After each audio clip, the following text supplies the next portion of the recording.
What is art? What is theft? What is art theft? All questions that philosophers maybe cannot even answer, but we will talk about them all in today's episode. At the center, a Danish artist and a pretty bold move in the name of art, or maybe just money. I guess I'll leave it to you to decide. Welcome to Capers and Cocktails, a true crime podcast that doesn't take itself too seriously and gives you something to enjoy while you listen.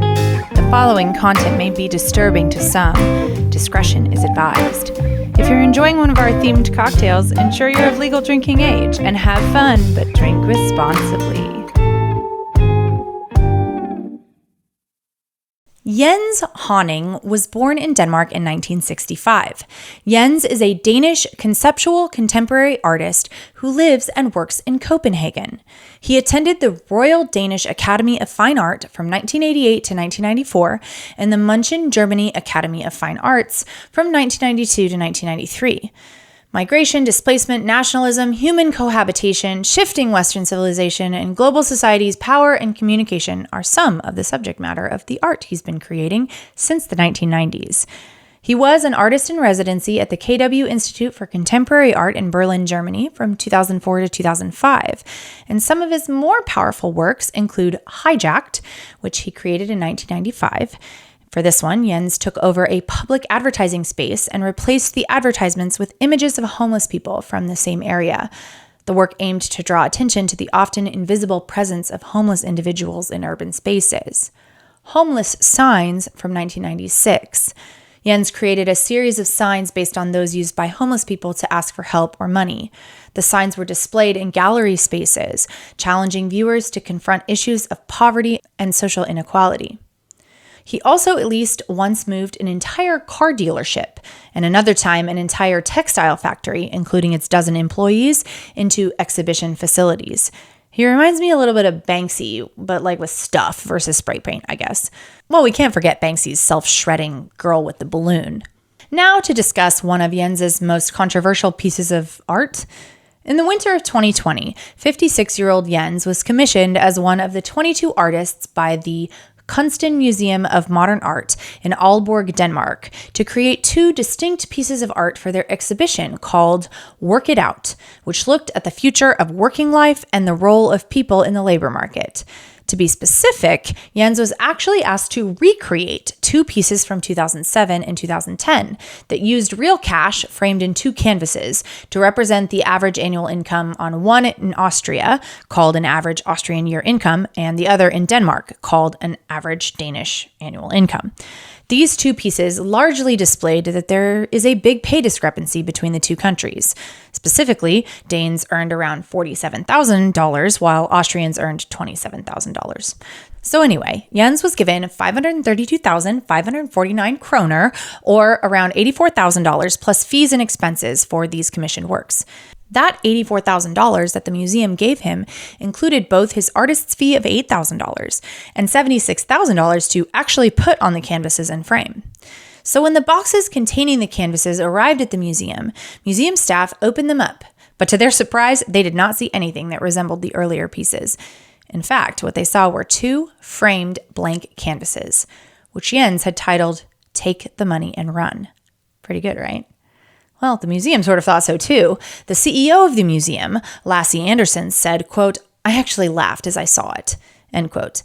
The museum sort of suspected something might be up when Jens told them he had created a new piece of art with the title "Take the Money and Run." And while not everyone was happy when they opened the blank canvases, most notably the museum curators, they actually put the pieces up for display.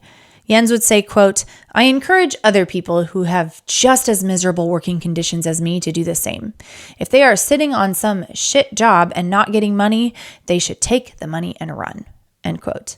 According to art historian Blake Stimson, the piece serves as a publicity gimmick while also serving as an effective example of institutional critique. This trend views the examination of institutions, particularly museums, as an artistic activity. Art historian Marete Jankowski would say Jens is the ultimate trickster. Jens evidently used the money to buy groceries and pay bills, just like the rest of us probably would have. At the same time, the museum displayed the controversial work of art. They actually asked for the whole $84,000 back, which, I mean, I don't know. He did give them some modern art, right? Sort of. What about his fee?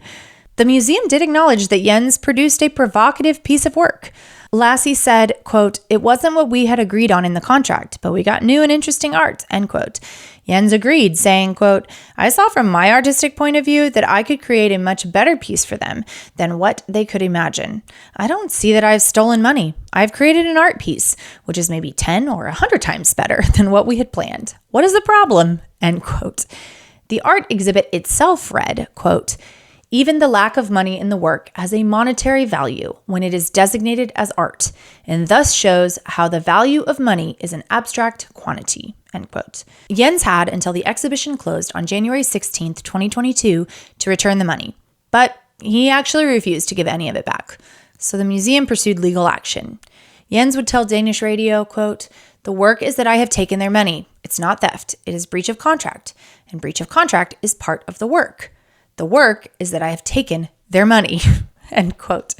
He also said multiple times that he was in the right, saying, quote, "This is only a piece of art if I don't return the money. I believe that I have created a good and relevant piece of artwork which could be hung on the wall," end quote. Well, there you go. They did hang it on the wall. And since we're talking money, or the act of taking money in today's episode, we're going to make a cocktail that Jens might have been sipping on after he got the cash in 2021, the New Money Cocktail. This drink was taken straight from the 20 Grand website. So if you can find their spirit, all the better, or just get any kind of peach liqueur. Shh, don't tell them. The first step for both the cocktail and the mocktail is to muddle some mint at the bottom of a glass. For the cocktail, add some ice, 2 parts peach liqueur, and half a part lemon juice to the glass and stir. Top with seltzer water and garnish with some mint leaves. Green for money, I suppose.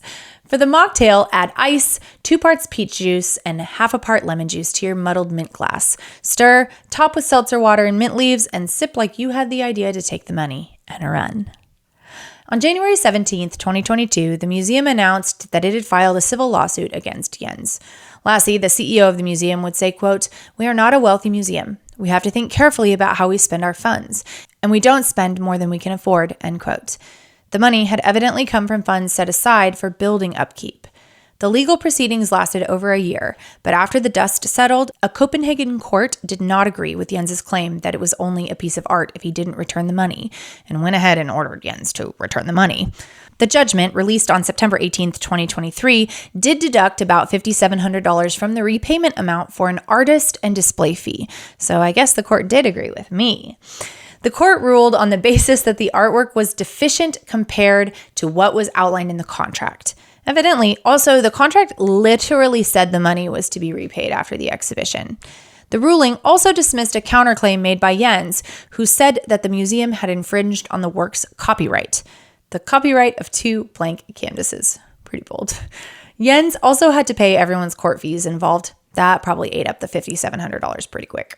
According at least to Jens's lawyer, Peter Schoening, Jens is planning to appeal the ruling. The 2 pieces of art are still displayed, making money from visitors to the Kunsten Museum of Modern Art every day. So what do you think? Do you think he should have been able to keep the money? Did he breach the contract by not producing the exact kind of art that the museum asked for? Or, as Jens says, is the art in the taking of the money? Can you imagine doing something so bold? I actually really appreciate Jens as an artist a lot. One of the pieces that I really like is a calendar he made in 2002 called the Refugee Calendar. It looks a lot like a wall calendar you might buy at Barnes & Noble or Half Price Books, but instead of cute cats or inspirational quotes for each month, as you flip through it, you see photographs of refugees alone and in small groups. The people photographed are all waiting for a reply on their asylum application in Finland. I don't get art much, but I can really understand the meaning behind this calendar on so many levels, and I think it's super relevant commentary, even over 20 years later. Thanks for hanging out with me. Jens is a cool guy and another prankster for sure, but an artistic one. I wonder what he will come up with next when he's out of litigation. Speaking of cool things, you should check out my TikTok. I do 60-second versions of these stories with pictures. They're fun. You should follow along there too to even get a preview of the episode if you're a few behind. I'm looking out for ya. For our next episode, we have an actual underwater beer heist that you have to hear or see to believe. I'll see you next week, and remember, there are always alternatives to taking the money and running while calling it art.